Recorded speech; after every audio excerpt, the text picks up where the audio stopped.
here on the left, dangling over the edge of a cliff with Julianne Moore hanging out the back window of it.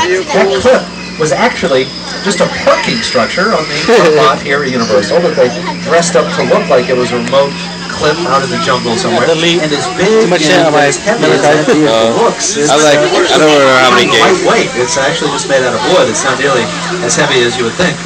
Oh, what's going on, man? What's going on back there? Oh my goodness. Oh, look at me. Look out. Uh-oh. What? We're gonna get wet. Take care, Baker. Look out, man. Oh my goodness, man. Look at.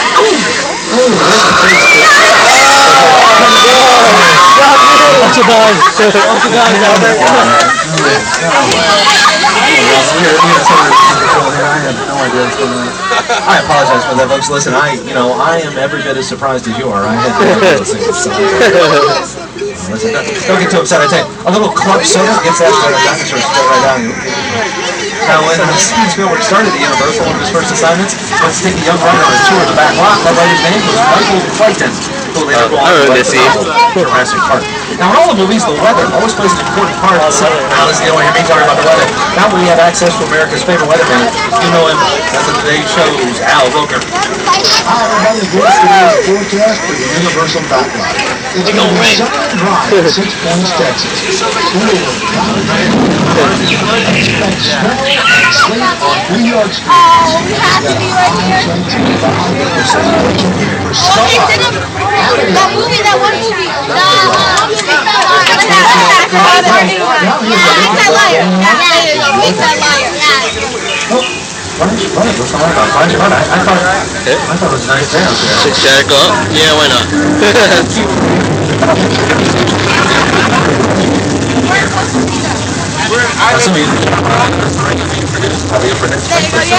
That's how they create rain on television. Sometimes the rain doesn't show up too well on camera, depending on what the weather picks up. And they mix a little milk in with the water so you get it to show up better on screen. We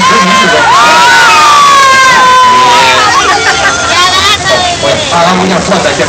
Take up, Baker.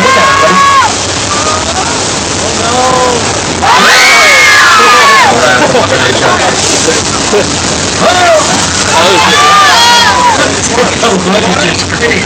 You'll see this exact set in action in Big Fat Liar with Paul Giamatti and Frankie Muniz.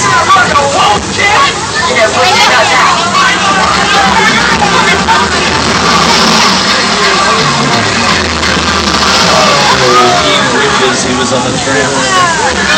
Now, of course, all of that water does get recycled after it leaves here. They send it back up to the park. They use it to make all the hot dogs with. Yeah! It does get recycled. But this little Mexican village square here was seen in Paramount Pictures' Indiana Jones and the Kingdom of the Crystal Skull, directed by Steven Spielberg.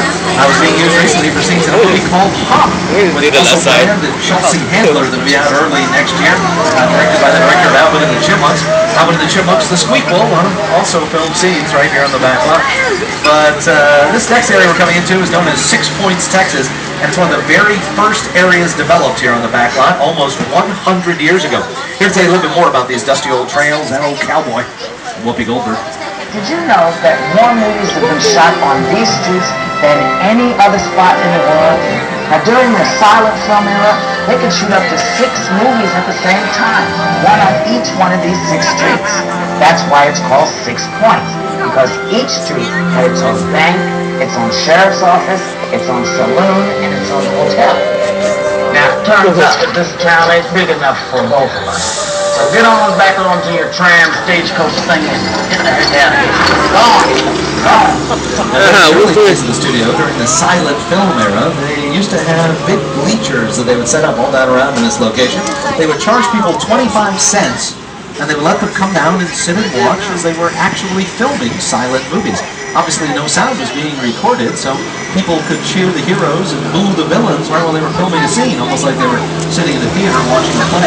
Coming here is just about every big street cowboy that you could ever think of, from Audie Murphy and Gibson, all the way up to guys like Jimmy Stewart, Gary Cooper, even John Wayne himself made movies right over there in 6 Points, Texas, and on the immediately adjacent Denver Street area. Those old West streets seen more recently.